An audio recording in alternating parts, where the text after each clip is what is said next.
like for marriage. If you're just going through the motion of marriage, being a roommate with somebody and not having the intimacy as far as communication on trusting each other with the things that are great in your life, you got to trust people to tell them good things that are happening in your life as much as you trust people to tell them the bad things in your life. That way it's a good sounding board.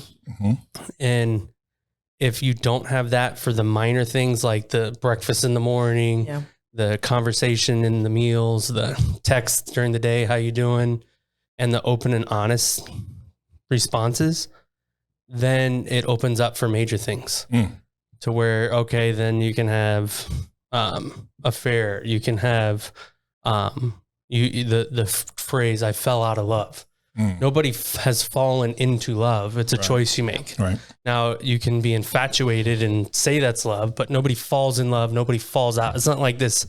It's such a ridiculous thing. I hear people say, oh, I felt fallen out of love with you. Right. No, you climbed into the love boat and you climb out of the love boat. It's a choice that you make. Right. And it's the little choices that set up for the big ones.